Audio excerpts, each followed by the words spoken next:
Welcome to episode 2 of Sonic the Hedgehog, and I'm going to spend this episode trying to sound like less of a madman than I did in the last episode. Alright, welcome to Spring Yard Zone. First move is to jump off that spring and hold to the left, and you'll find a secret up there. So that's nice. Now, I apologize for the quality of my speaking in episode 1. I was apparently not in the right mind to do anything like this, so everything kind of came out disjointed and weird, and I was kind of rambling, and so I'll try and do better this time. I promise that. So, speaking of rambling like a madman, in the previous episode I made several English missteps and math missteps. Well, one math misstep, but let's see, there was one point where I called sequels predecessors instead of successors. Yeah, that successor is the correct term there. There was one point in time where I said my speed and pace instead of my skill and pace, which might have been the proper choice to go with. And at the very end I said today we would be taking on levels 3 and 4 2/3, which is not mathing correct, as the correct way of stating that would have been Zone 3 and 2/3 of Zone 4. Oh boy, that was close! I'll be explaining zones, acts, and special stages better in a moment.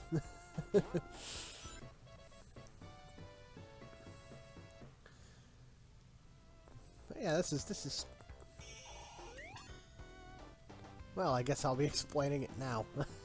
I'll finish that thought in a bit. Alright. So a better explanation on zones, acts, and special stages is now in order.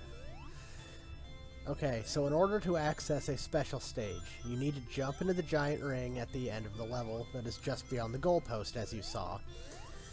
You need to pass the goalpost with 50 rings in order for that giant ring to be there.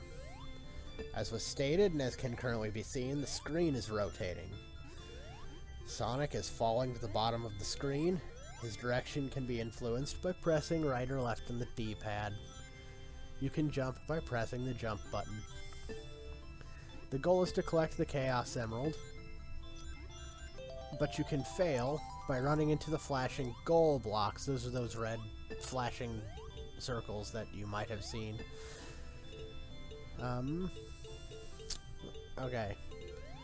There are a limited amount of chances to try these special stages, obviously. There are 6 zones throughout the game. These zones are divided into 3 acts. Acts 1 and 2 end with a goalpost. Act 3 ends with the zone's boss fight. I am unsure if special stages are available in Zone 6 because I can't recall seeing them there.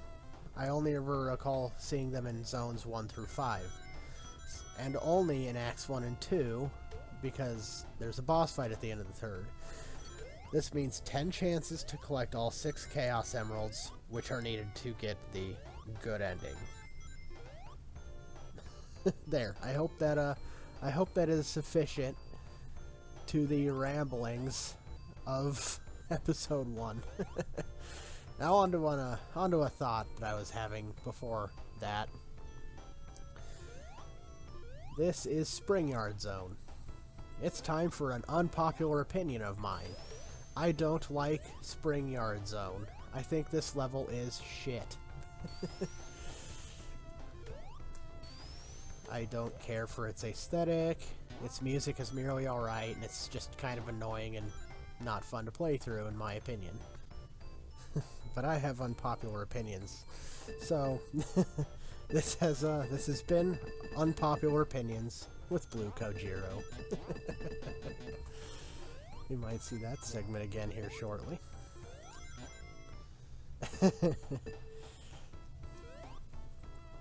Now this zone Its big gimmick, as you can see, is it has a bunch of bumpers everywhere.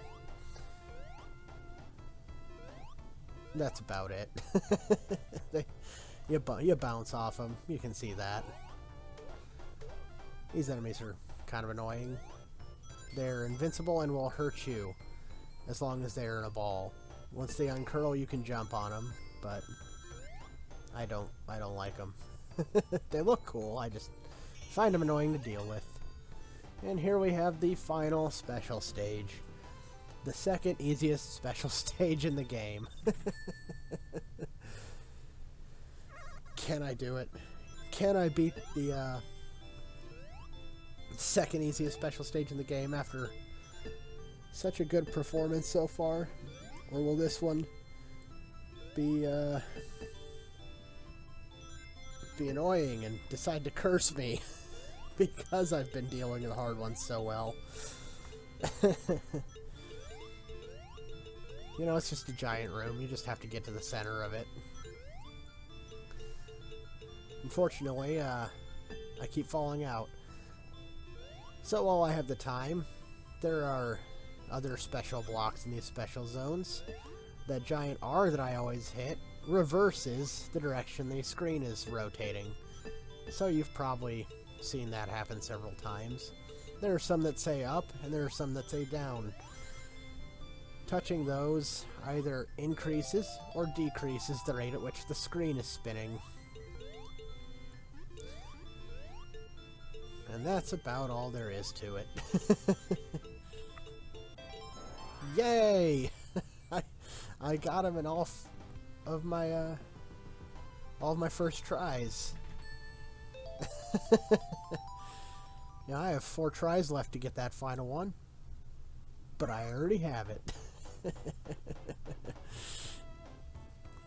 Wasn't sure I was going to be able to pull it off, and I did so in the best possible way I could have.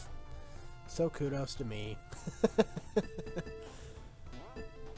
And my reward for being a little bit of a narcissist there is to get bounced around on these springs and bumpers.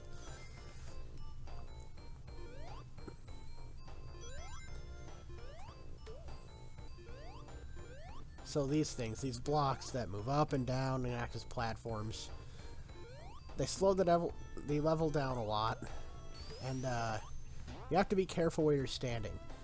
Don't be standing in between them when they start to move, because the mere act of them moving up and down away from each other counts as a crusher.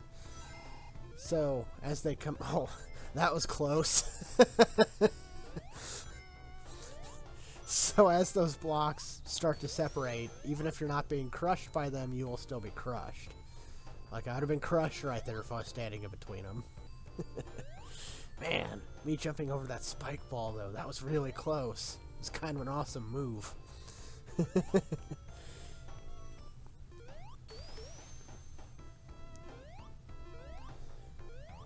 But yeah, this level is just, as I said, it's maybe an unpopular opinion because a lot of people like this level. I just don't like it. It's boring. It's not very fun. Granted, I like the boss. The boss is a neat idea. Because Sonic the Hedgehog 1 had nothing if not really great boss ideas for Robotnik that would go ever so slightly downhill from this point on. I'm not calling the boss fights in this game particularly hard, just neat ideas. Speaking of Robotnik, we are coming upon him. So I'll grab this conveniently placed invincibility, and the level's going to do its best to run my timer down on that. But I'll get the better of the level and have it by the boss fight. The idea here is he's attached a giant spike to the bottom of his Eggmobile, and he is removing the floor from beneath us, so you know, we only have a certain amount of attacks from him to go before things get really awkward. However, I know how to fight him. Believe it or not, this used to be the brick wall for me as a kid. I could not get past this level to save my life because I hadn't figured out how to fight him. I was a terrible gamer as a kid. It would be a while before I got good and figured out how to do this. Unpopular opinions with Blue Kojiro. Labyrinth Zone is a really good and fun level to play through. That's right. I don't get why people hate this level. I think the water only adds to the fun. And a lot of people hate that it slows you down, and I guess I can see that. But I think it's fun. You have to approach the level differently. You know, yeah, you might drown. Yeah, that's kind of scary. And annoying. Especially since the water messes with the physics like that. But I think it adds to the fun. I think Labyrinth Zone is fun, and it has a really good soundtrack with it. This has been Unpopular Opinions with Blue Kojiro.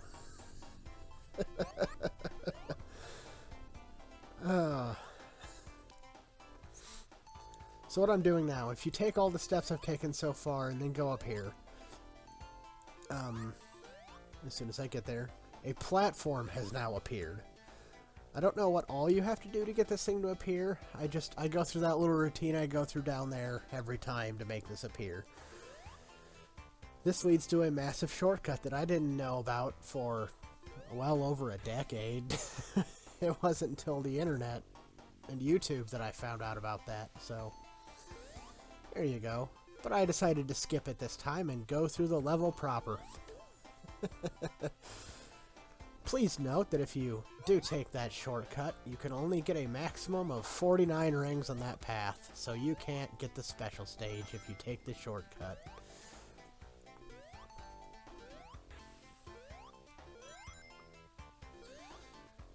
In a Labyrinth Zone. If I had to rate the levels, as far as favorites go, this might even be my second favorite level. With the level after this being my favorite. And Green Hill Zone being my third favorite. Because the only reason it's not my second, and Labyrinth is because Green Hill Zone is generic at this point. There was the beginnings of the drowning music. You won't hear it quite that much in this episode. I haven't watched the third episode or not to know if you will actually get to hear a decent portion of it, but it is the most terrifying theme ever produced. I'll be sure to shut up and let you listen to it if it shows up next time. But again, I can't remember. I recorded this about a month ago.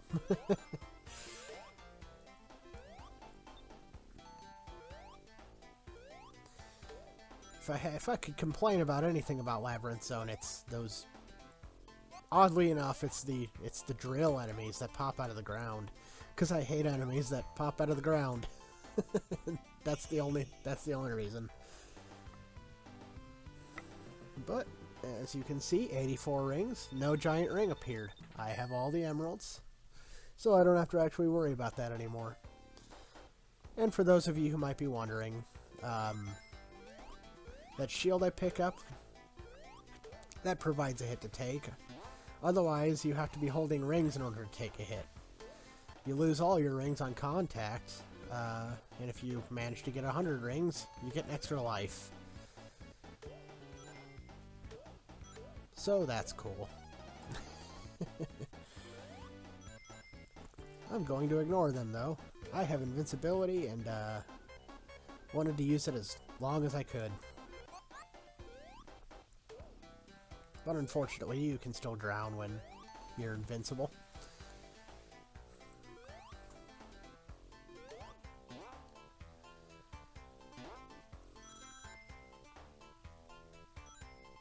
And I'm just messing around. I could be getting on with it, but I'm having fun in this room.